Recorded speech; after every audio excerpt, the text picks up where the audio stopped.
is this really happening in the middle of the biggest shopping centre in Europe? I was balancing bones to shoppers, giving them 5-10 minutes each of healing. And everybody felt something because, as you know, everybody does experience something, even if it's subtle or even if it's profound.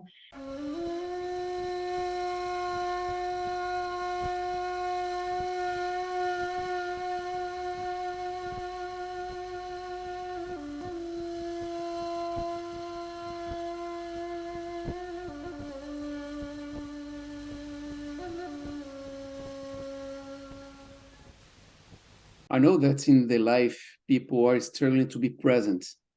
Nowadays, everyone knows importance. Not everyone, but a lot of people know the importance of being present here at this moment.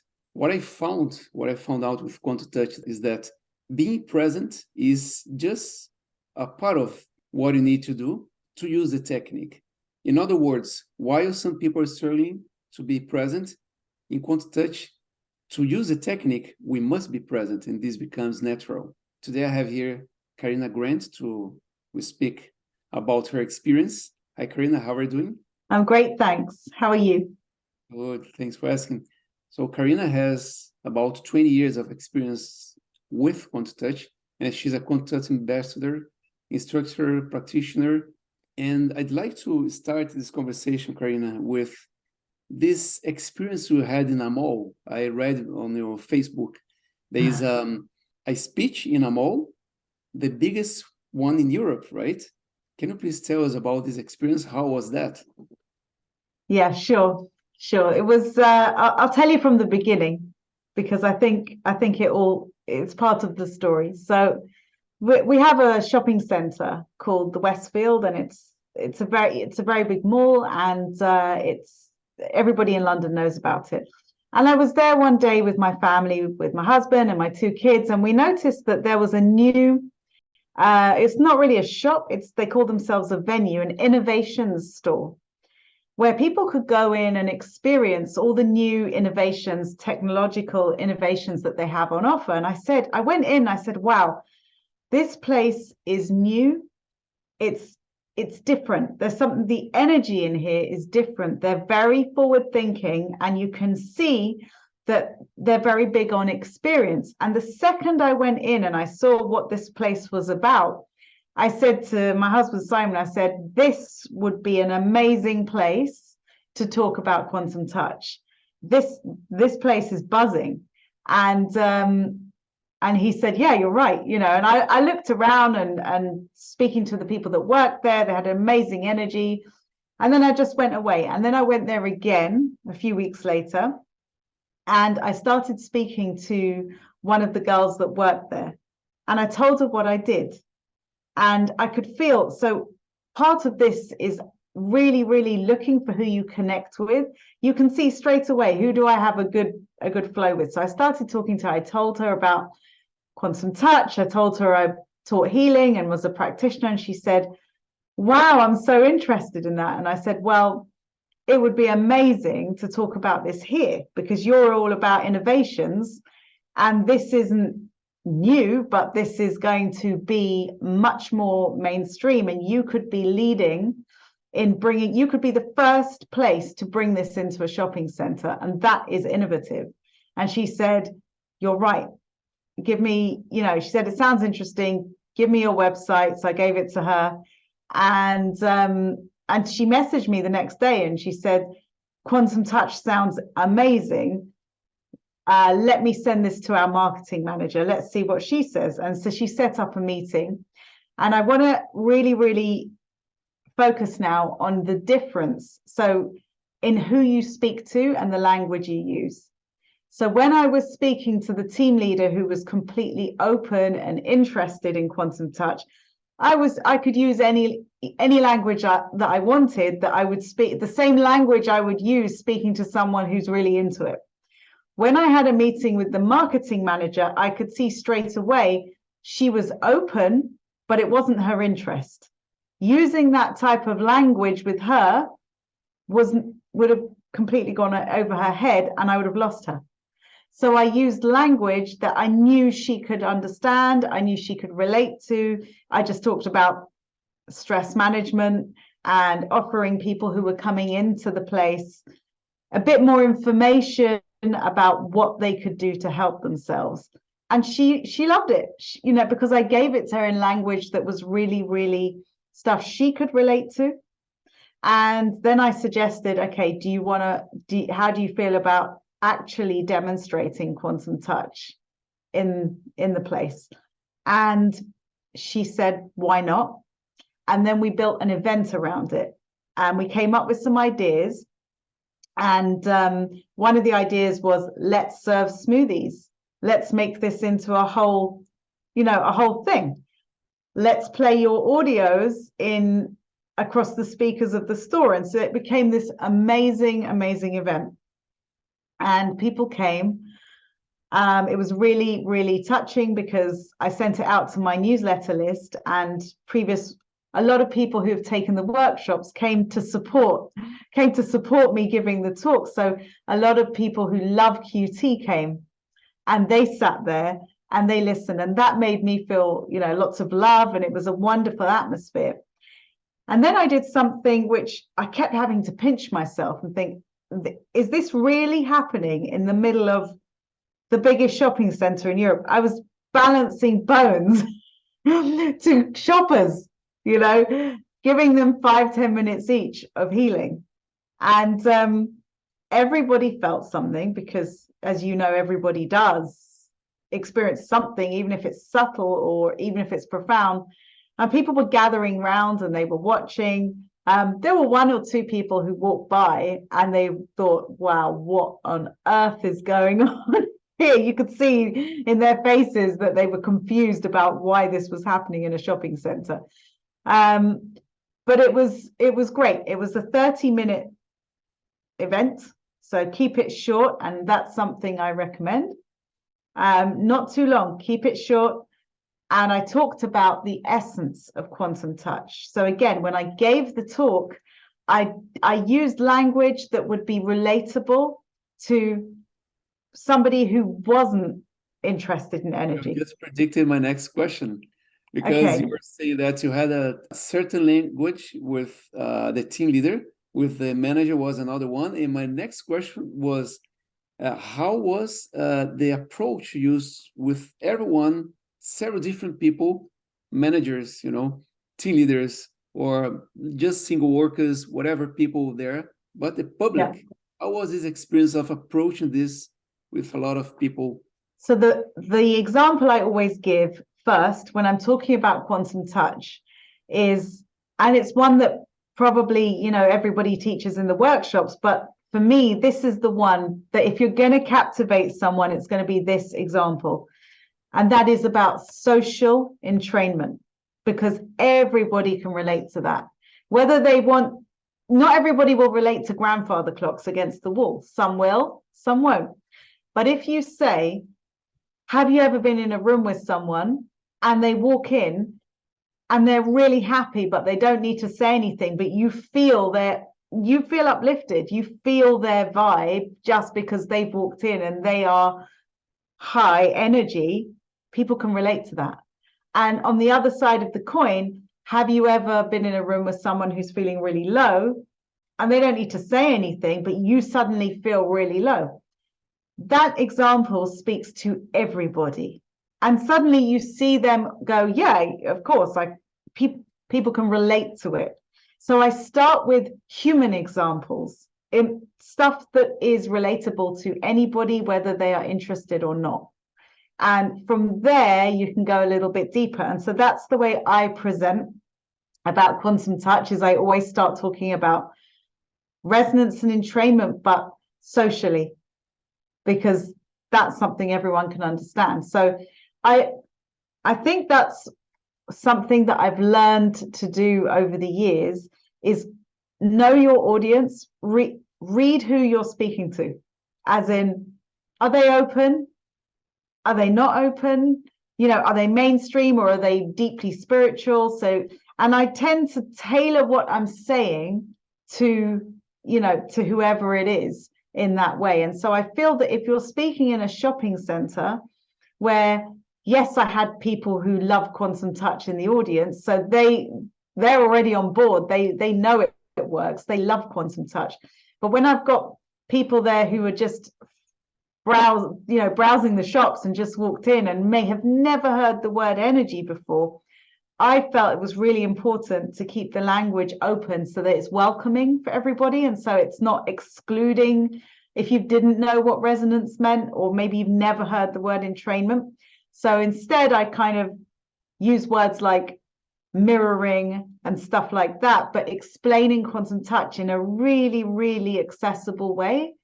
And that I felt had a very positive impact, because suddenly people are thinking, it's not stuff that's really out the box. This makes sense. This is logical. So I tried to make it, because it is logical. It's the most logical explanation of healing I've ever come across. Raise your energy, the client comes up, the body starts healing. It's very logical. So I just start explaining it in that way.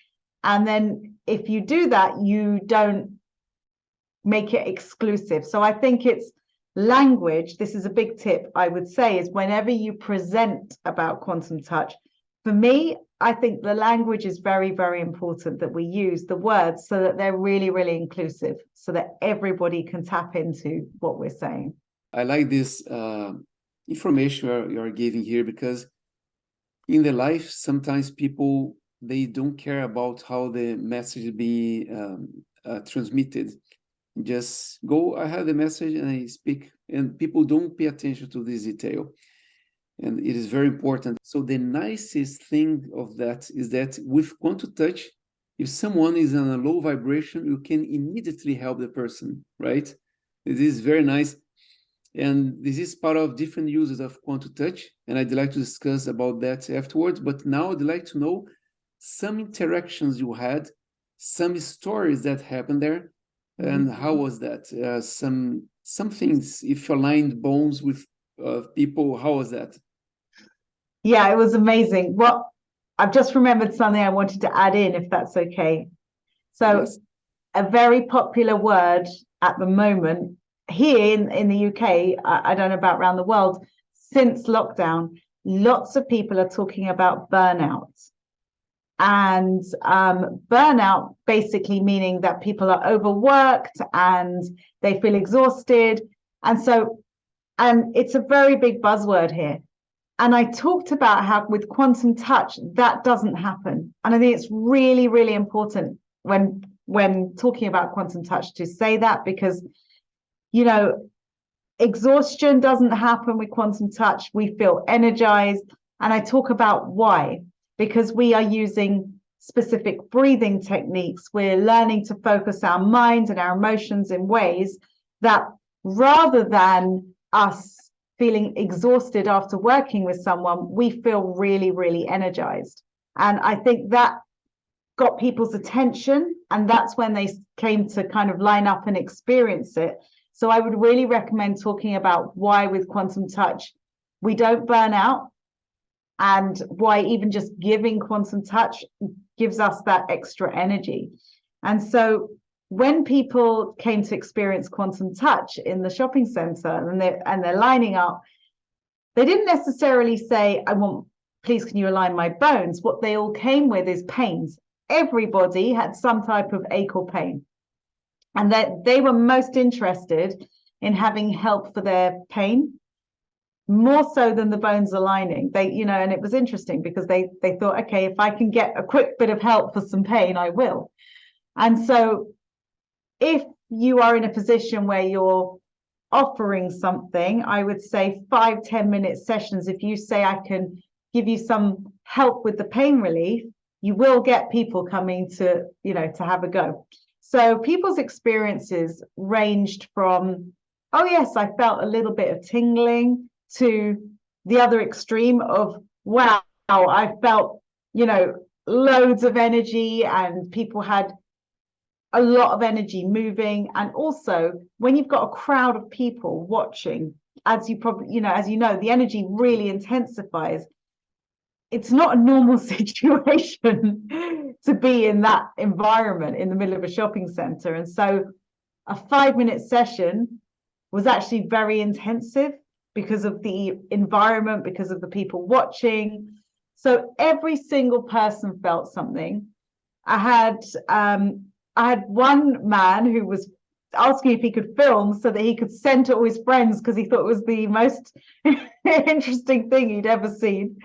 And I had a lovely mother and daughter who just said, you know, they had the most amazing experience and wanted to learn it. And so because of doing that, 3 or 4 people that experienced the sessions got in touch and asked to be added to my newsletter and asked to be informed of future events, and were really, really interested. But everybody in the crowd, because I had a projector behind me with the website, was, you know, I saw them writing it down. And I think it's exposure. It's exposure.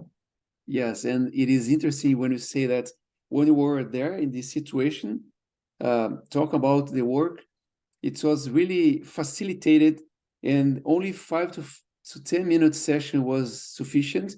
Mm-hmm. I have an experience when we have these monthly meetings with Quant2Touch, with Quant2Touch people, instructors and practitioners. While we're sharing our experiences, it is not necessarily a healing circle, we're just sharing experiences. So this life force energy is very present there amongst us. When you said that you were there and it was really strong, it seems that the life force energy wants to show itself, right? Something like that. And that's what I experienced when we are with people who practice Quant2Touch, sharing our experiences. It is very nice.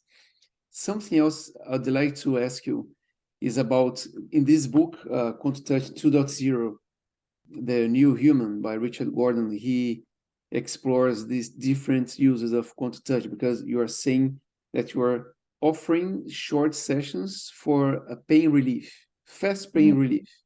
We know Quant2Touch works very well for this, but what kind of different uses you have of Quant2Touch in your life?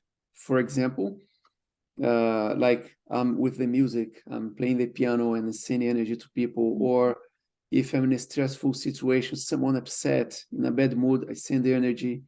These kind of things I like to do. How do you explore all of this, Karina? Wow, I love this question. I always felt that quantum touch is as broad as our own imagination. So it kind of meets you where you are.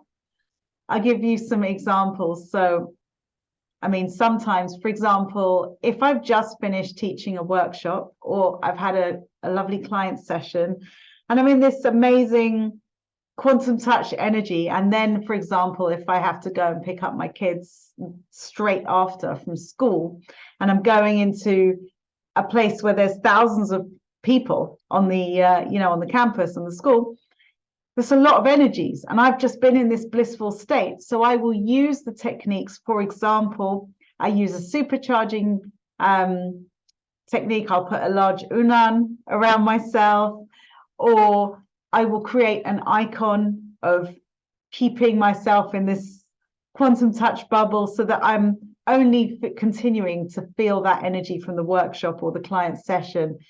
I use it a lot in crowded places because I'm very sensitive to energy. So I use it to re-anchor myself back to that energy. I particularly, for level 2, I mean, my 2 kind of go-to techniques, I love icons. For me, they work really, I love them. I think they're so clever. Really, really amazing technique. And I love the energy and essence technique a lot. So I used both of those for around the time. I used it a lot for my wedding when I got married, which worked very, very well. It was all quite miraculous. And what else? I've used it for simple things, as simple as being in a swimming pool and being around lots of chemicals in the pool and using an icon to be able to feel at ease around the water there. And it's instant. instantly the stinging in my eyes stopped as soon as. So I use it in my daily life as much as I can. I think that's very important because it increases our faith in what we're doing, because it becomes, like Richard says, like a normal, Yes, and it is very important what you're saying, Karina, because everyone suffers of this burnout, you said. Here in Canada, Yeah. same thing.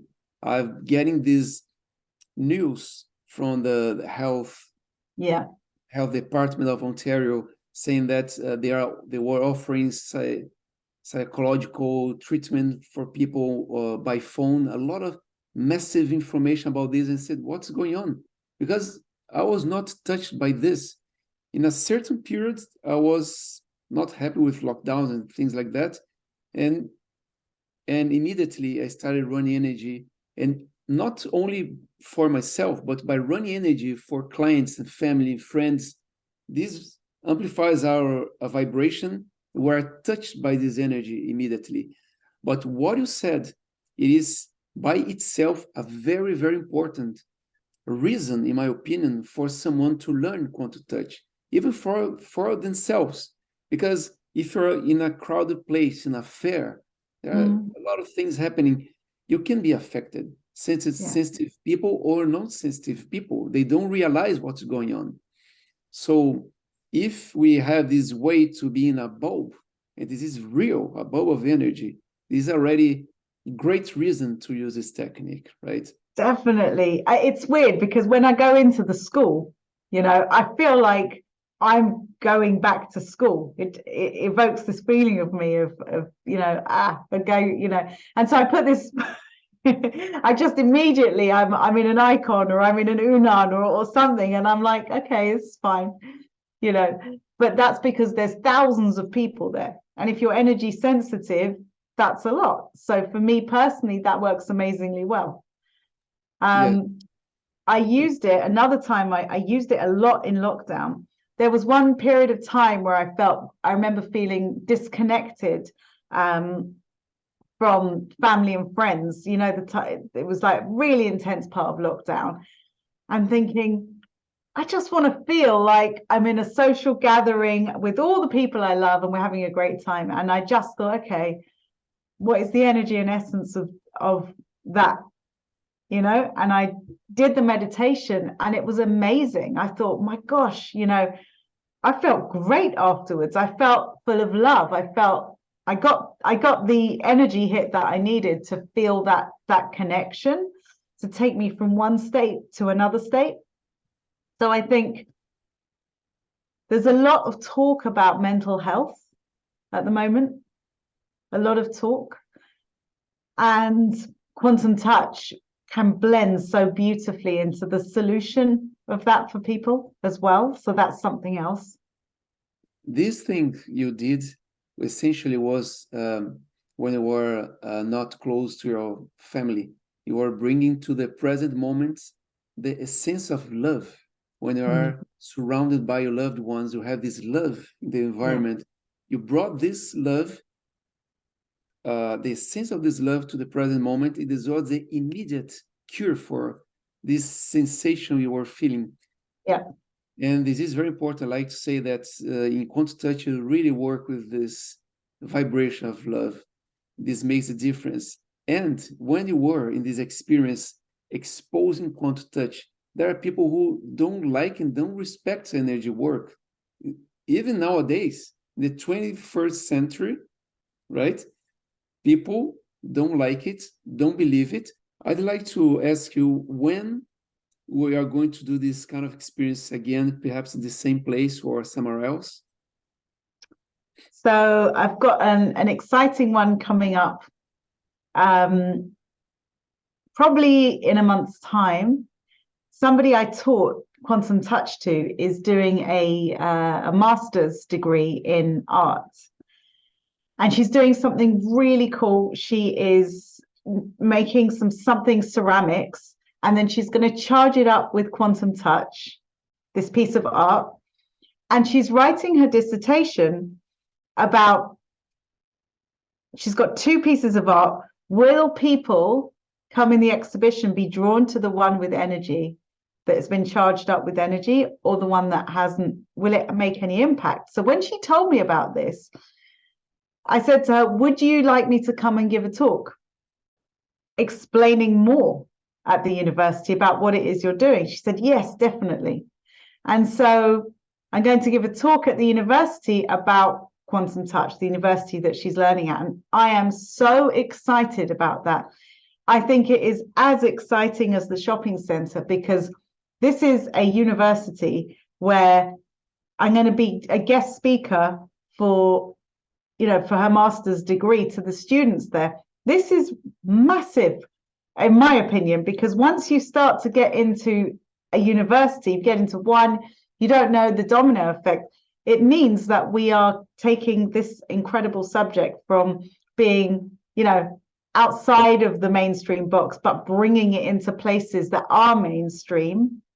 I am really, really excited about that. So I'm going to talk about quantum touch there, but I think I'm going to go deeper than I did in the shopping centre. I think I'm going to just really, really kind of show them, maybe do a bit of water charging with them or something. This is very nice to use quantum touch with art in general. Yeah, beautiful. It is part of this new human, Richard Gordon says in Quantum Touch 2.0. It is very important. It is, for me, it is what I was looking for, to have a real fulfillment when I'm playing music, when I'm playing the piano. It is very important.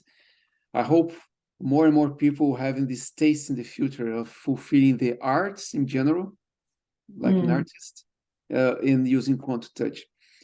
So, Karina, you have this, I would say, skill of being in public, exposing, talking about quantum touch. Not everyone feel comfortable by doing this, and you are also online. So you are in a hybrid mode, and you are on site, you are online. So what is the final tip or advice you can give everyone about this work, being on site, being online, showing yourself? What would you tell people according to your experiences? I would say having a very professional online presence, like a website, is a must. I think personally, I think it's essential so people can find you and they can read about you and they can know more about, what you do and all the rest of it. But it has to be really representative of you and be professional. So I think that's an absolute must. Yes, I agree. So I will put your contact information for whoever wants to attend workshops with you on site there in London or online. And on the description of this video, all the information will be here. And to see your website, all the information is there about coming workshops.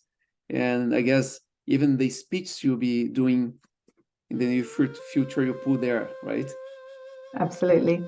Thank you very much again for having you here. It's a great pleasure to hear from you, your good vibration, happiness, and to listen to your stories. And I hope to see you here again, sharing more and more stories with us. Thank you. Thank you so much, Gustavo. Thank you.